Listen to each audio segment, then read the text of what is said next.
सबसे पहले जो खास हमारे साथ मेहमान आज हैं उनसे आपका परिचय करा देते हैं। पंडित रमेश भोजरा द्विवेदी ज्योतिषाचार्य हैं, हमारे साथ जुड़ चुके हैं। पंडित जी, बहुत स्वागत है आपका जीरा राजस्थान पर। इनके अलावा मृत्युंजय ओझा, ये भी ज्योतिषाचार्य हैं, हमारे साथ जुड़ चुके हैं। इनके अलावा जीतू सिंह ज्योतिषाचार्य हैं, ये भी हमारे साथ जुड़ चुके हैं। और पुनीत शर्मा ज्योतिषाचार्य भी हमारे साथ हैं। कुलदीप खन्ना ज्योतिषाचार्य हैं, हमारे साथ जुड़ चुके हैं। आप सभी का बहुत बहुत स्वागत है जीरा राजस्थान पर हमारे इस खास कार्यक्रम में। सबसे पहले जीते नवरात्रि बहुत खास होने वाली है। पुनीत शर्मा जी, आपके पास मैं आना चाहूंगी। देखिए, चूंकि जब नवरात्रि शुरू होती है तो ऐसे में मां दुर्गा का आगमन कैसे हो रहा है ये भी बहुत महत्वपूर्ण हो जाता है। और ऐसा माना जाता है, ज्योतिषाचार्य के अनुसार भी ये माना जाता है कि जब मां दुर्गा का कैसे आगमन हो रहा है ये भविष्य में जो घटनाएं होती हैं उनका संकेत देता है। इस महत्व को कैसे समझा जाए, पुनीत शर्मा जी? सबसे पहले शारदीय नवरात्रि की सभी देशवासियों को जी राजस्थान के माध्यम से बहुत बहुत शुभकामनाएं। जब भी नवरात्रि का उत्सव हम लोग मनाते हैं और जब भी ये त्योहार शुरू होता है तो सबसे पहली चीज तो ये होती है कि माँ का किस सवारी के ऊपर प्रादुर्भाव हो रहा है और किस रूप में वो इस धरा के ऊपर सूक्ष्म रूप से हम लोगों को आशीर्वाद देने के लिए आ रही हैं। वो इस वक्त अश्व की सवारी पे आ रही हैं और इसकी जो एक सांकेतिक भाषा को समझा जाता है वो इस तरह से समझा जाता है कि देश और दुनिया के लिए ऐसी परिस्थितियां तो बनेंगी जो कि हमें विकट परिस्थितियों का संकेत देंगी।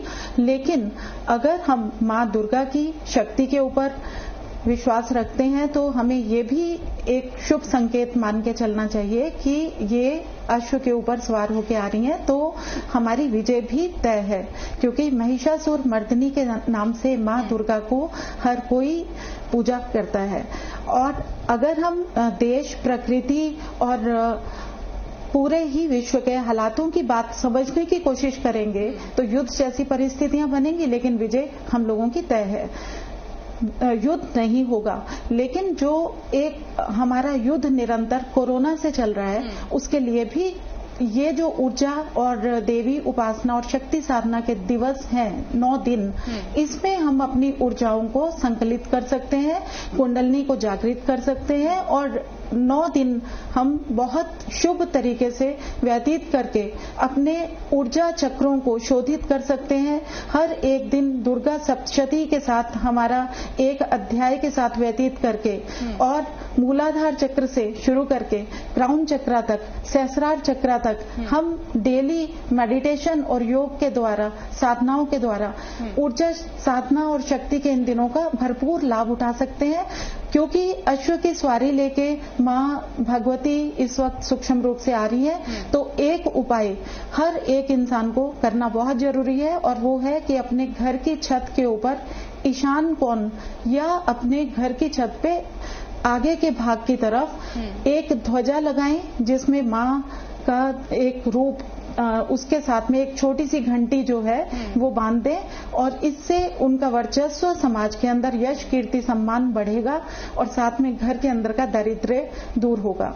तो इस तरह से अगर हम कलश स्थापना की बात करेंगे तो सुबह 17 अक्टूबर का जो दिन है 6:33 से 10:11 तक घट स्थापना की जा सकती है। और अगर आपने उस मुहूर्त में घट स्थापना नहीं की तो आपके लिए एक अभिजीत मुहूर्त का भी प्रयोग जो है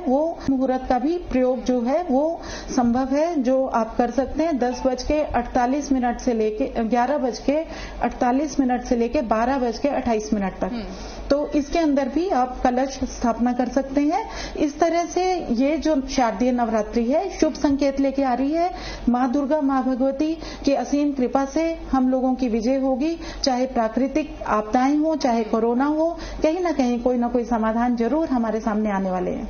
बिल्कुल, युद्ध नहीं होने जा रहा है लेकिन विजय होना हमारी। बिल्कुल, घर का वातावरण कैसे इस बार अच्छा बनाना है और घर की परेशानियों को दूर करना है, इसकी जानकारी आपने दी। पुनीत शर्मा जी, आपके पास मैं आना चाहूंगी और यहाँ पर मैं महिलाओं की बात करना चाहूंगी।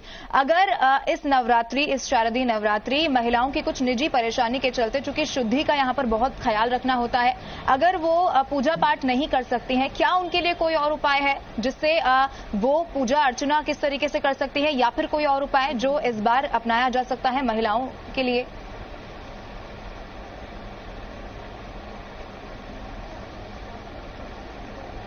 आपको निरंतर अग्रसर रखने के लिए सबसे ज्यादा जरूरी रहेगा, क्योंकि इस वक्त जो कम्युनिकेशन का प्लेनेट है और महिलाओं से कम्युनिकेशन की अपेक्षा पूरे ही विश्व को, पूरे घर परिवार को बहुत ज्यादा रहती है। और अगर महिलाएं बुध वक्री और बुध अस्त के समय में गार्डनिंग करती हैं और अपने घर के पौधों का रख रखाव करती हैं, तब भी उन्हें मां दुर्गा की असीम कृपा प्राप्त हो जाएगी, क्योंकि मां शैलपुत्री और नव दुर्गा जितनी भी एनर्जी है ये वनस्पति से ही हम लोगों के शरीर में प्रविष्ट होती है। जितना सात्विक भोजन हम लोग अपने घर के लोगों के लिए प्रेम से बनाएंगे और प्रेम से परोसेंगे, और जिसमें किसी का सहारा नहीं लेके, यानी कि सहयोग ना लेके अपने आप से हम उस खाने को बनाएंगे, भोजन को बनाएंगे, तो महिलाओं के स्वास्थ्य में भी एक परिवर्तन आएगा और घर के लोगों में एक सकारात्मकता आप अपने आप से महसूस करेंगी। और महिलाओं को ही कहा जाता है कि वो ही अपने बच्चों में एक जो चरित्र का निर्माण करती हैं, उन्हें जो भी संस्कृति की पहचान करवाती हैं महिलाएं ही करवाती हैं। तो अगर वो अपने बच्चों को समझाएंगी कि माँ का, बहन का और बेटियों का जो एक सम्मान है वो किस तरह से घर के बच्चों में बेटों को भी करना सीखना है, तो माँ भगवती की असीम कृपा उन्हें अपने आप से स्वयंभू बोलते हैं मिलनी शुरू हो जाएगी। तो जो सम्मान होता है नारी जाति का, ये एक नारी ही अच्छे से समझा सकती है। और स्वाभिमान इसे नहीं बोलेंगे, लेकिन अपने स्वाभिमान को नीचे नहीं गिरने देना है, लेकिन अपने आप को, अपने अधिकारों को जागरूक रखने से पहले हमें अपने घर के बच्चों में संस्कार को लेके आना है। माँ भगवती अपने आप से आपसे प्रसन्न हो जाएंगी। और दूसरा, क्योंकि बुध वक्री है और बुध अस्त भी है इस समय में, और कम्युनिकेशन की जब हमने बात की थी, तो आप लोगों के लिए एक खास उपाय ये है कि आप अपने घर के अंदर एक तो सफाई रखें, और जो कैम्फर होता है वो भगवान, ये ग्रह बुध को रिप्रेजेंट करता है, और घर के अंदर म्यूजिक जो होता है जैसे कि गायत्री मंत्र का उच्चारण, ये जरूर चलाएं। इससे भी उन्हें अनुकंपा मिलेगी। अगर वो पूजा पाठ कर सकती हैं सक्रिय होके या नहीं कर सकती हैं, तो इस तरह से महिलाओं के लिए ये समय बहुत अच्छा है। और जितना ज्यादा वो सात्विक भोजन बनाएंगी और श्रद्धा से बनाएंगी, प्यार से बनाएंगी, उतना ही आप महसूस भी करेंगी कि आपको तो कृपा मिली ही है, माँ की आशीर्वाद मिला ही है। आपके परिवार को जो स्वास्थ्य की एक सौगात माँ की तरफ से मिली है वो अनमोल है। और इस समय में आप तुलसी का अर्क जो है वो भी सेवन कर सकती हैं। और वात पित्त कफ जो 3 दोष होते हैं, इनके शमन के लिए भी ये समय बहुत उपयुक्त माना जाता है। भोजन हल्का करें, भोजन सात्विक करें, घर को साफ सुथरा रखें, और जितना ज्यादा हो सके महिलाओं के सम्मान के बारे में सभी को जागरूक करें। ये बहुत जरूरी है जी। ये जानकारी उन सभी महिलाओं के लिए अगर हम इस तरीके से करेंगे तो बहुत अच्छा होगा। बिल्कुल, ये जानकारी उन सभी महिलाओं के लिए बहुत जरूरी है जो अभी हमें देख रही हैं, आपको सुन रही हैं। चलिए, पंडित रमेश